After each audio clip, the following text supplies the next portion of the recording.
The Spin-off Podcast Network. Are you making the most of your KiwiSaver investment? Generate is an award-winning KiwiSaver provider with a track record of strong long-term performance. Making a smart decision now could add tens of thousands of dollars by the time you reach retirement. Book a no-obligation chat with a Generate KiwiSaver advisor today at generatekiwisaver.co.nz/get-advice. A copy of the product disclosure statement is available at generatekiwisaver.co.nz. The issuer of the scheme is Generate Investment Management Limited, and of course, past performance does not guarantee future returns. Ryan Reynolds here from Mint Mobile. With the price of just about everything going up during inflation, we thought we'd bring our prices down. So to help us, we brought in a reverse auctioneer, which is apparently a thing. Mint Mobile Unlimited Premium Wireless. How to get 30, 30, bit to get 30, bit to get 20, 20, 20, bit to get 20, 20, bit to get 15, 15, 15, 15, just $15 a month? Sold! Give it a try at mintmobile.com/switch. $45 up front for 3 months plus taxes and fees. Promo rate for new customers for limited time. Unlimited more than 40 gigabytes per month. Slows full terms at mintmobile.com. It's not that. It's just that you turned me down on the mix. Oh my gosh! Wow, we been? Boop boop booty doo. No. Oh, it's like blaming it all. You want to hear from me? On the nuts on that Broadway. On the nuts on Broadway. It's like I'll be that guy. Get a word in there. To the crazy, crazy city.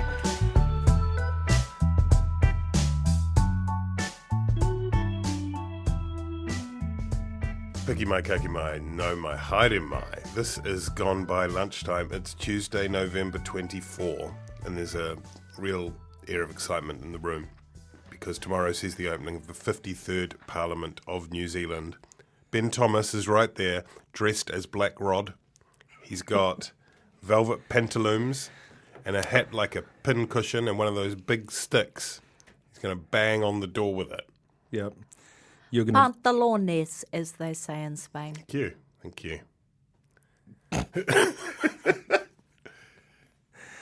I don't really understand any of that opening of Parliament ceremony. I read about it when I started working down there, and it all just seemed a bit silly. It's sort of like a very slightly watered down version of the stuff they do in Britain, which makes even less sense. And so we inherited it because they did it, which seems fine. Can't believe we've kept that but banned fireworks. It is. Have we banned fireworks? Because no one in Point Chev obviously got the memo about that, eh, Toby? It's like Beirut over there. It's a lot less punishing than it used to be, isn't it? I just barely noticed it this year. I miss it myself. Oh, you want it back? You want more? Well, no, I get why people get upset about it. You want to be able to throw and I worry for Tom the animals thumbs and at your that. friends. Oh, we used to have the best We did have a good times. time, didn't we? It was Back in the so day. cool. Yeah, but I get it. Times change, but Time's only changing that people get older, I think. it's hard to replace the joy of a double happy lobbed at one's parent or, you know, Do you remember Tom getting your arm Thumbs? singed off by a sparkler? Great times. The little strings of pohas that were just like bang, bang, bang, bang, bang. Yep. Those were the days, Roman weren't candle. they? Game of bull rush, break someone's spine. Basically, the entire middle North Island town Which, of I mean- Fielding was sort of like one of those post-apocalyptic, no adults kind of wastelands for about a month around November in my youth.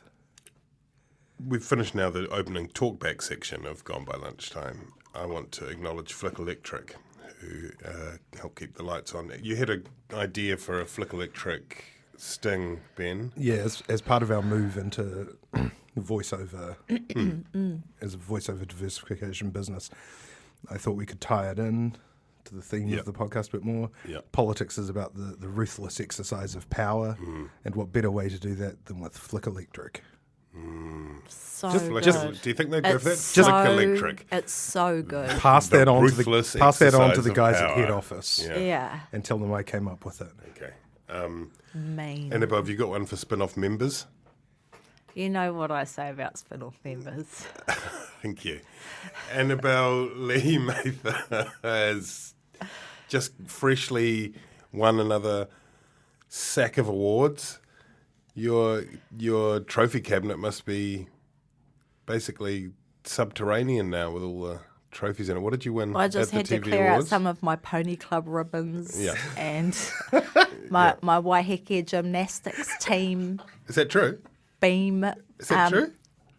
The pony club ribbons are. I don't think I ever won one for gymnastics, No, to be that's fair. a lie. No, my amazing friend and colleague, Mihingarangi Forbes, won Best Current Affairs Presenter. Was that for the time she guested on Gone By Lunchtime? I think it was, except that what was tipped the it. episode that she was nominated for. The television awards. Yeah. Yep. And she did a rousing speech about, creating space for Māori and particularly wahine Māori in mainstream. And, it was just a really wonderful night. And we also picked up an award for our Stories of Waitara documentary, which was really exciting as well. Well done. The spin-off won an award as well for Scratched, which a team of terrific people put together. You should watch those too, not just Annabelle's shows.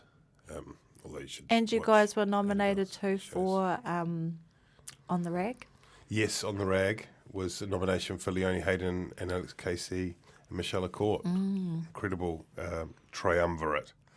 And we were also nominated for the Rob Mokaraka That's thing right. that Jess Feast, Shotbro. who's fantastic, made Shotbro. One of my friends texted me to say that their flatmate said I did a good tweet, so it's been a big week for everyone. Yeah. Yeah. Well done, Ben. Kia ora. Yes, the 53rd Parliament tomorrow. And it's the first ever majority government that we've seen under MMP. The first ever proper majority. And it will be... Just like the old days. It'll be a celebrity tyrant government, if Peter Goodfellow is to be believed. Peter Goodfellow is the president of the National Party and was under some pressure going into the AGM for the National Party, which was held over the weekend. And he survived, he won, and that followed giving a speech in which the key points, or the points that got cut through, were that the National had the misfortune of going up against very mean and bad and not fair, horrible media that That's over the true. course of the COVID-19 crisis, Jacinda Ardern had led something that was close to a tyranny. And there was also, there was one other, there was, I think the celebrity got a little nod in there. They're a celebrity government. What was that all about, Ben? I think, Goodfellow is under pressure, right? Yes. There's a lot of criticism when your party gets about 26% of the vote, having been at about 46% in the previous election. There's generally a presumption that some heads will have to roll. The leader, Judith Collins, survived. She was seen as having been given a bit of a hospital pass, running out of warm bodies for new leaders in the vastly reduced caucus now. Jerry Brownlee fell on his sword, the deputy leader. But then there was, eyes sort of turned towards the party structure outside Parliament, which is where Goodfellow sits. So these are the guys who are in charge of candidate recruitment, fundraising, organising the members to get out there and put up billboards and have cake stalls and host anonymous state-backed Chinese billionaires to host them at their houses and just pose for nice photos in exchange for $100,000 donations. And so, Goodfellow is backed into a bit of a corner. He'd also been criticised throughout the last 3 years for what was seen as cultural failings within the party. Surprise, surprise, it turned out that the Tories were not necessarily a structure that was set up to make an accommodating space for women members necessarily. There was that internal report after the Jamie Lee Ross abuse and bullying allegations. So Goodfellow, rightly or wrongly, is at the top of the pile there, and so is the focus for all of these complaints. And one by one, you could probably say, well, that's explainable. Well, that wasn't his fault. These things happen. But then when you put it all together, you sort of start to think, well, actually, why is Goodfellow there? What are the positive things that he's bringing? So his speech, which I think we need to remember, ran very counter to the messages that both beloved former Prime Minister John Key and current leader Judith Collins were sending out, which was that we need to, look after our own backyard, get ourselves in order, figure out where we went wrong. Yeah, and instead Goodfellow lashed out, put the blame on everyone else, the media, the government, the 20% of the electorate who are just brainwashed idiots who went for that smiling celebrity tyrant, Jacinda Ardern, because they love being peasant serfs. And it was really interesting because I think that, what he was doing was the exact sort of thing that Judith Collins and Key were warning about, which was playing to what is now a vastly reduced base, 26% of the electorate, who are immune to Jacinda's wiles and were staying true to the national cause, because those were the people in the room who would be voting on Goodfellow's presidency. So it made sense for Goodfellow, if his goal was just to retain his position, to say, yeah, it's not our fault, everyone's really unfair, we're being set upon by the outside world, but we're still the good guys. But, of course, his speech was covered by national media, and it just shows, people who are refusing to accept that they did anything wrong in what was, a doomed campaign, certainly because of COVID, but also pretty shambolic and not one that gave you many positive reasons to think that National should be in government. So this was just a clear case of Goodfellow putting his own interests ahead of the party, which is the exact same thing that cost National so dearly during the election. And worse, it paid off for him, and the delegates re-elected him. So it's not a great sign for National. It's the exact same thing that we saw for all those years when Labour were in the wilderness, isn't it? It's the denialism. I mean, there was a bit of it after the 2017 election when it was not fair. We got the most votes, and that was a long time, a lot of time wasted, basically, just in a pragmatic sense by moaning about that. And now, after being kind of roundly thrashed, to then go, well, she's a celebrity prime minister. These are crazy times. Again, it's nothing to do with us, and that's exactly what the Labour Party did. John Key, didn't they? That it was like, look, he's just a smile and wave. He's a flake. It's a celebrity thing. And as John Key articulated, quite unequivocally in his speech to the National Party AGM, that doesn't work. It didn't work with me. And it was, he loved it when they were going for that, because it meant that for the sort of vast swathes of New Zealand, him under attack for being a flake just was confirming them in their support in a way. When I worked in the Beehive in the John Key government, there were long periods where we acted as if there was no opposition. There was nothing less relevant to us than the Labour Party of the time. Yeah. We would the Labour Party only existed as this vehicle for amusing news stories where they were all backbiting and leaking on each other and undermining their leaders, and you'd play a game trying to guess whose anonymous quote was from whom. Shane Jones was the only one who had really obvious kind of linguistic traces, and you would spend a lot of time wondering about what pressure groups thought, what the media thought, and thinking how the opposition would react was actually pretty much your lowest priority.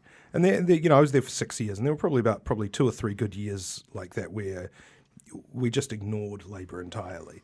And apart from jokes and general debate. Yeah, that's right. Like, Labour literally was just a canvas for making funny jokes in general debate speeches. We would spend more time prepping Finlayson to make jokes in a general debate speech than we would answering their questions at question time, because it wasn't seen as a viable threat in some cases. And National are really in danger of heading down that same path now, because if you look at their caucus, it's very small numerically. Does not have the talent that they have had for the last decade. You can talk about a great team all you like, but if you go through person by person, Labour's cabinet is actually much stronger looking than National's shadow cabinet right now, and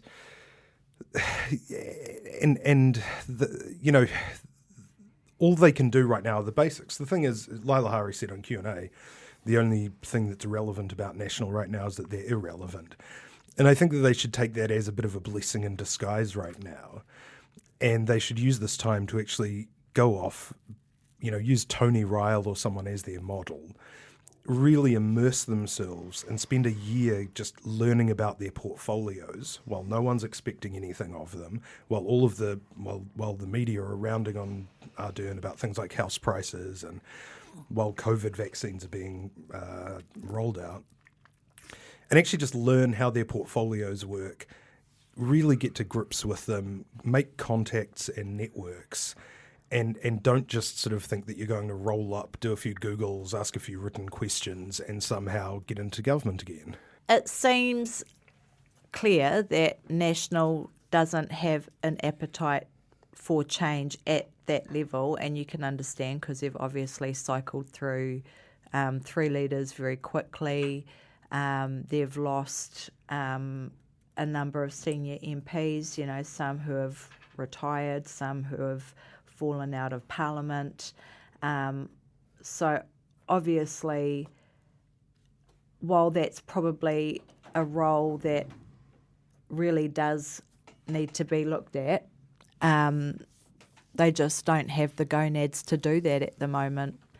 And it's I don't think it's very helpful, the comments made by Goodfellow, because if you want to win back, your 400,000 voters, insulting them and, implying that they're Christian fundamentalists that have been brainwashed by a fascist prime minister through COVID. Or just teeny boppers. Or teeny boppers is probably not going to help you to achieve that. But one thing that does bring me joy is that I read on Twitter, I don't know if it's true or not, that when he was re-elected that they sang, "So he's a jolly good fellow." And I want to believe it, want that to be true for me. I think actually he was the original Goodfellow, like the whole song, that's where the song Written comes for from. Yeah, him. when he was elected president of the National Party in 1712. Do you reckon David Carter gave out like Oddfellows as part of his thing to be like... That could be it. Annabelle, he made the inside Goodfellow's successful re-election campaign. Yeah. Kia ora, lovely podcast listeners. Jane here with a friendly reminder that Christmas is right around the corner. And, presents and all that. The good news is we've got all, or at least some, of your gift-giving needs covered at the Spin-Off shop. From tea towels to t-shirts, tote bags to Toby Morris prints or a copy of the Spin-Off book, our range of merch will look great under a tree or in a stocking or at a secret Santa exchange. In any kind of gift-giving situation, they'll look good, is what I'm trying to get at. But don't take my word for it, go and see for yourself. Head to members.thespinoff.co.nz/shop and just try to resist. Actually, don't try to resist, just buy some stuff today if possible. Thank you. Bye. A series of assonant approaches. The other thing about National is they have reshuffled, and Dr. Shane Reti is now the Doctor Deputy. Did I not Doc. say before the election that he would be deputy after the election? I said it on this podcast. Yes, you appointed Shane Reti as Deputy Leader of the National Party. Ben Thomas appointed The kiss of Aisha death. Varel to Cabinet. It's the kiss of death What for will those we do two. next? That seems like a smart appointment. Like he was sort of by some distance the most impressive person in the national campaign, I think it's fair to say, or in the kind of 3-month lead up to it, insofar as he didn't make a tit of himself or anything. The other thing that I think that is interesting is this split up of the finance portfolios, where Simon Bridges was offered finance, but he was not going to have treasurer, which was this new role that Winston Peters held at once in government. The only time there's ever been that split before was in the 1996 coalition agreement where National let Winston Peters be treasurer but not finance minister, which seemed at the time kind of like, how you have sort of like 4 world championship belts in boxing. Winston is the WBO finance minister, while Bill Birch was like the WBC finance minister and got to make all the decisions and control all the money. It's a bit like the title, the editor-at-large title, where you're like, you get to still have editor in your title, but please don't come into the office anymore. Yeah, it's an executive producer credit for finance. And so, yes, so they've done this thing where Andrew Bailey, who is a bit of a dark horse, leaps up to number 3 in the lineup and gets the role of shadow treasurer, though there's no treasurer to shadow, which is quite something. Well, no, Robertson actually does have both those roles. Is there a formal title? He is the finance minister and the treasurer. Really? Yeah, but it just never gets listed because the two things have been the same. I think Australia separates out the treasurer and the minister of finance, and the UK, they have the chancellor of the exchequer, which again is a bit like you're dressed up as Black Rod. They like to give these things fancy pageant-like titles. But the key question really is whether or not, at a moment where clearly the economy is Nationals. Should be their strength. They have got a lot of territory to recover after a hell of a campaign, and it's been taken away from Goldsmith as a result. Does splitting the role strengthen their ability to do opposition, or does it dilute it? In practice, I think that it will dilute it. So the idea is that Bailey will be holding the government to account in going up against Grant Robertson in question time. Woodhouse will be fidgeting with the numbers behind the scenes, I think, is the idea. I don't see the reason for the split. Andrew Bailey has to be rewarded. He's a Judith Collins loyalist. He's also very highly rated in the party for his financial knowledge. He is a smart guy. He used to have the commerce portfolio and would sort of noodle away on obscure policies that nobody else was really interested in. But he's a serious thinker in this space, not particularly tested in the public. Most interesting thing about him is he's a former paratrooper, and he pulled a sled across Antarctica. Well, he's an adventurer. At last. Chris Bishop gets COVID-19 response. I have wondered whether or not Collins might pull an old Muldoon and take finance for herself, because she's a really good opposition politician. Like, she's so good on, she basically pulverised Phil Twyford week after week, and you kind of wonder whether that's her territory. Anything else stick out for you in there, Annabelle? Christopher Luxon getting iwi development. It's of course, he's fit, like, isn't it? well, yeah, he was the CEO of a company that had like kōwhaiwhai patents on it, so infinitely qualified, and also like really impressive how it only took him like 5, 6, 7 years to finally agree to allow Māori staff to wear tamoko. Do you think he might get a tamoko himself? I hope so.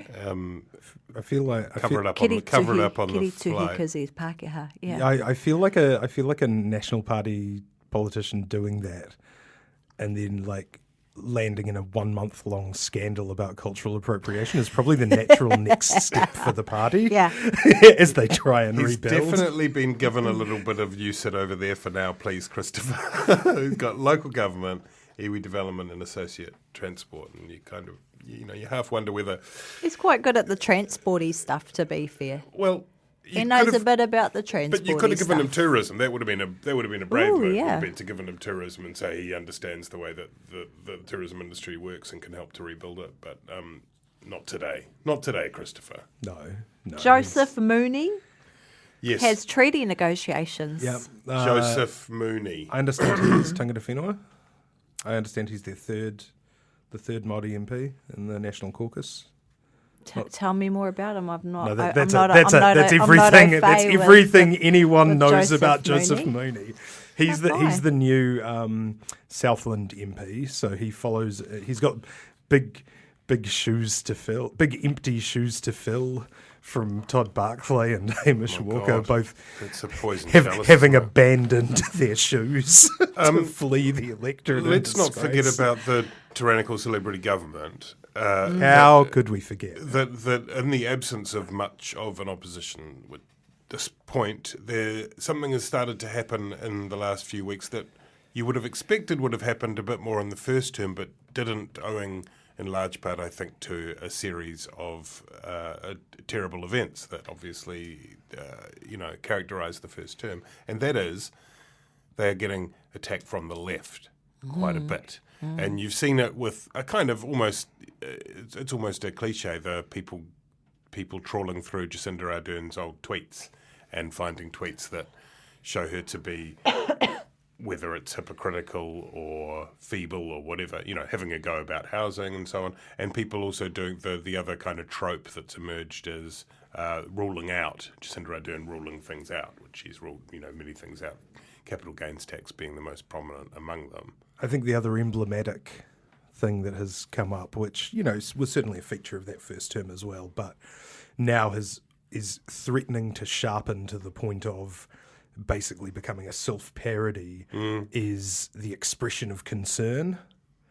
Right. And the caring. Right. And I think that, that was best summed up in News Hub's write-up of her appearance on the AM show, which was, what did it say? It was shared a lot on Twitter, which was Jacinda Ardern says that the fact her government cares about skyrocketing housing prices sets her apart from the national government. Yeah.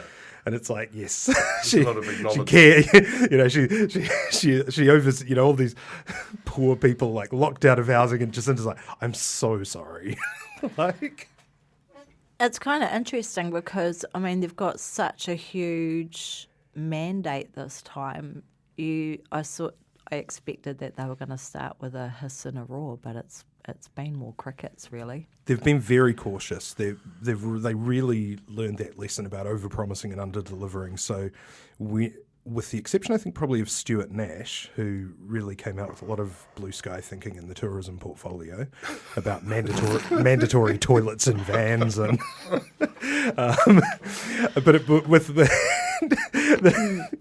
his assertion of the right of only freeborn New Zealand citizens to shit in our rivers and streams. Some questionable science about the origins of giardia in our waterways. But aside from Nash, all the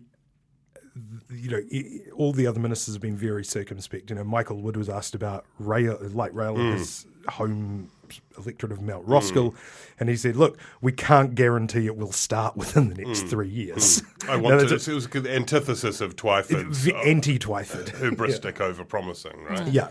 Yeah. They have to be careful that they don't go too far the other way, though, because they won't get a third term. Absolutely. And I think, this Well, is look, more, then you'll never get light rail.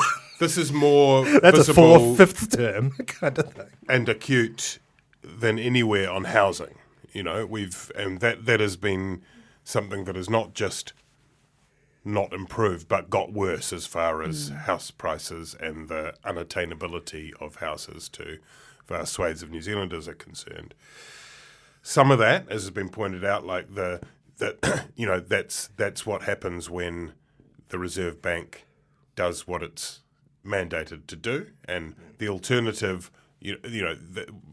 born in a large part of historically low interest rates, if the alternative was the economy starts to sag as a whole, could be a heck of a lot worse. And so by pumping all that money into the body, and you've ended up with this great big bulbous housing boom.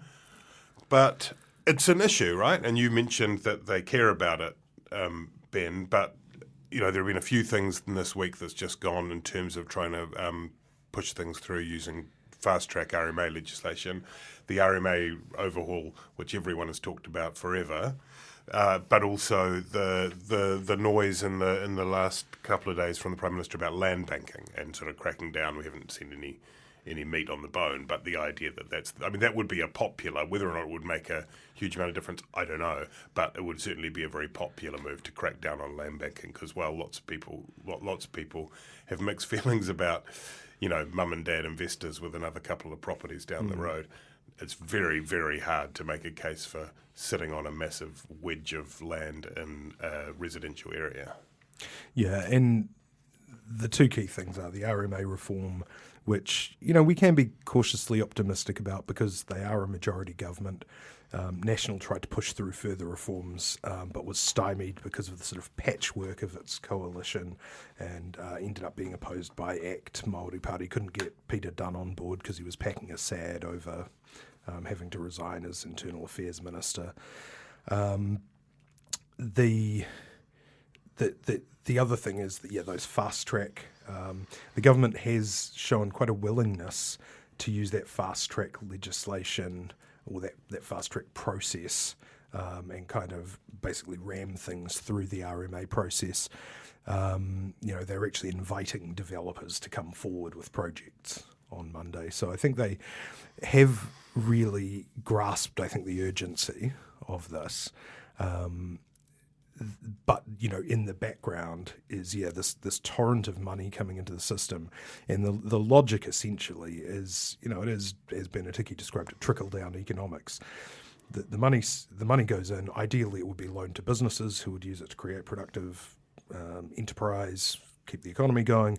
That hasn't actually happened. It's all flowed into houses, so it's just more money chasing the same assets. The side effect of this is it makes middle-class homeowners feel wealthier. So they're supposedly putting more money on the credit cards and spending up big and keeping the economy moving. I don't know, I'm no big city economist, but I'm not sure that that's an exactly correct view of how things are going. If you haven't lost your job from COVID, most people are actually sitting on quite a lot of money anyway because lockdown did result in cost savings for a lot of people. People aren't travelling overseas either. People aren't travelling overseas. If you look at Harvey Norman retail sales, those things are booming, and they've been booming since the first lockdown because people are like, well, we're spending a lot of time at home. Renovations are booming. Haven't been able to book a tradie in Wellington for the last 6 months. I don't know that you have to start inflating house prices by 20% in order to free up people's EFTPOS cards. That doesn't seem to make intuitive sense. And I don't think that was I think that's a kind of that's a consequence of pumping that money, and I don't think the intention was ever. I don't think anyone ever made the argument, let's increase house prices by 20% so that people do up their kitchens. No, but that's the way that economic activity is being excited by all of this free money, because the first choice of how it would be doing it, which is investment in business, investment in enterprise. Yes. Has not panned out. It has not worked. People are not. The interest rates are low enough that there is no barrier to businesses borrowing, except that banks are worried that they might fall over, and that businesses themselves, don't want to take on that debt. So, but this is having, this is not just about house prices. The government will always talk about, well, we need to help people with their deposits to get into their first home. Well, forget about that. I mean, look, that's a significant part of particularly the voting population, especially in the centre where you're looking for votes if you're Labour or National. But there are huge swathes of this country for whom, first home buying is now that's gone as a dream or an option. And it's not just in Auckland, where house prices have hit $1 million.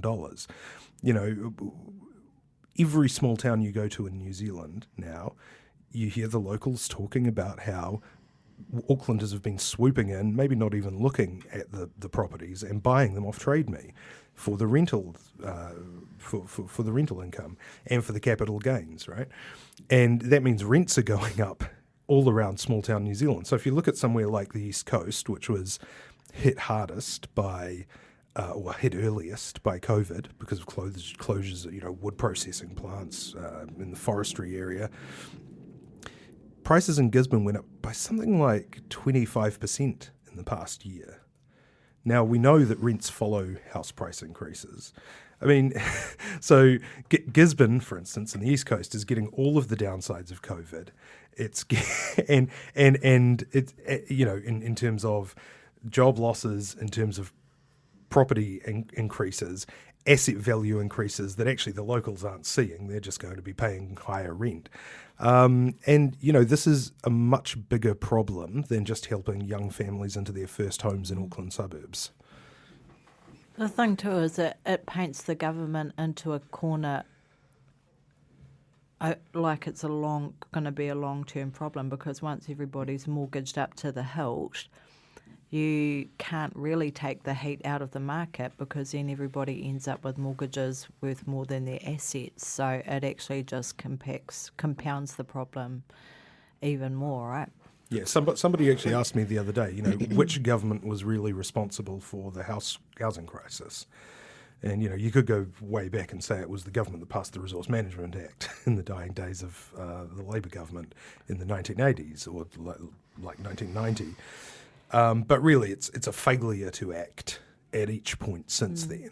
Well, the thing that most people... I think too, probably the leaky homes crisis made it worse as well, because then there was there was a whole lot of houses that couldn't be bought or sold or repaired, and lots of developers that went under because of it, people becoming fearful about building and all of that stuff. So it's just been a perfect storm of factors that's... Should we become a property podcast? Yes. I think that's where the market is now. I think let's focus on the voiceover and Sting's pivot first, and then maybe for real estate auctions. Yeah, we could do that. Hey, what about if we all just get like $100,000 each on Sharesies? How about that? What about if we just pull all our money and everybody buy has to download an available house in Pukekohe or anywhere and rent it out to someone and then just cash capital gain? Look, I'm just spitballing here, but how about boomers have to choose between a vaccine or a second home? Oh, I like it. Okay, what was the next topic? Oh, man. Quickly before we go, since we last gathered here, the final results, the final results of the election and the referendums came out. No change on the referendums. Got closer on the cannabis legalisation and control one, but didn't happen, and that's now been basically buried. Let's leave that for now. The most interesting Maybe you'll get to vote on it in 4 years' time. Ooh. That's the main thing, is it's going to be a 4-year term. Let's not talk about that. It's so boring. Yeah. The most interesting thing that came out of those specials coming in was that the Māori Party doubled the size of their caucus. Mm-hmm. So now Debbie Ngarewa Paka... Have we not talked about this? I don't think we have. No, I don't think we have. Auntie's joins Rawiri Waititi in a 2-person caucus, which is, to state the obvious, that's a 100% growth, but it does seem like suddenly it's a return of the Māori Party. Mm-hmm, for sure. And I think too, just on a practical level, it's pretty awful being in Parliament as a one-man band. I'm sure people like Hone Harawira would attest to that. So I think it, in a very pragmatic sense, it also strengthens the party because, he's not going to be there on his own. A stranger in Parliament trying to find his feet. He's going to have a mate there. They're going to be able to support each other and amplify each other's voices. That's right. So it can only be a good thing for the Māori Party. And Rawiri Waititi is been talking about he's not super happy about the swearing and the oath that he has to deliver. It's so archaic. Like, even when you go to court, you get the choice of swearing an oath or swearing on the Bible. How is it that in 2020 Māori still have to swear their allegiance to the Queen? And it's something that comes up in every parliament. I remember, in 2014 it was a big issue for Marama Fox, and it's been a big issue for many, many Māori MPs over the years. And why it's still happening in 2020. I don't understand. I don't understand the mechanisms of Parliament. Like, who's talking about getting a private members bill up to get that change? Is that how it works, Ben? Like, how would you change something like that? Oh man, this Ben? is boring procedural standing orders stuff, or is it the Constitution Act? I don't even know. Is it achievable? I think it must be achievable. Is it a yeah. simple majority thing, or? Well, but the Queen would have to go to the Queen, right? Like someone has to call the Queen at one point. I think you'd inform the Queen. You'd advise the You Queen. have to ring her.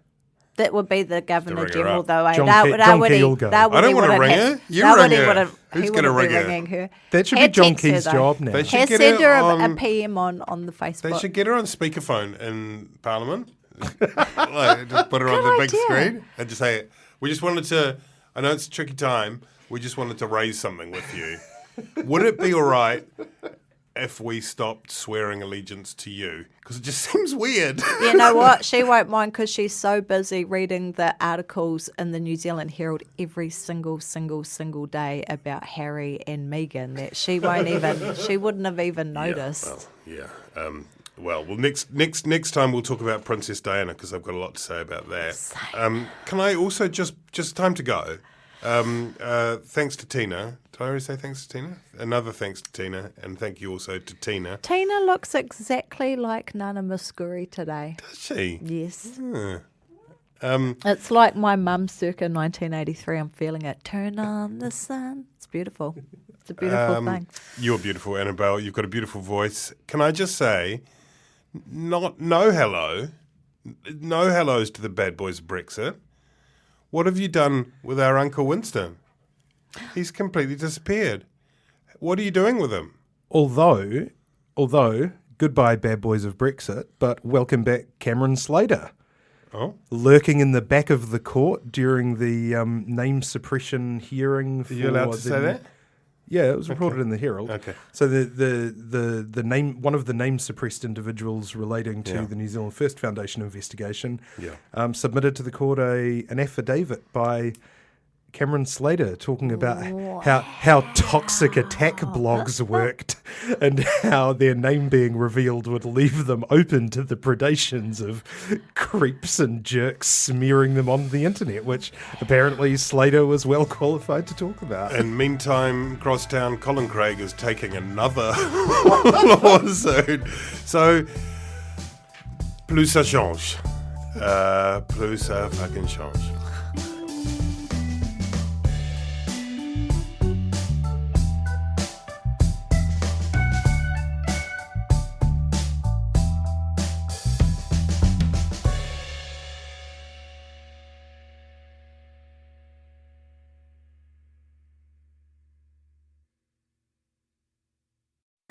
I'm Toby Manhire, and this is Juggernaut, the story of the Fourth Labour Government, a podcast in 6 parts. Doesn't give my opponents much time to run up to an election, does it? This nation is at risk. What do you think you're up to now, you perverted little liar? I could smell the uranium on it as you lean towards the Most radical overhaul in the history of New Zealand's administration.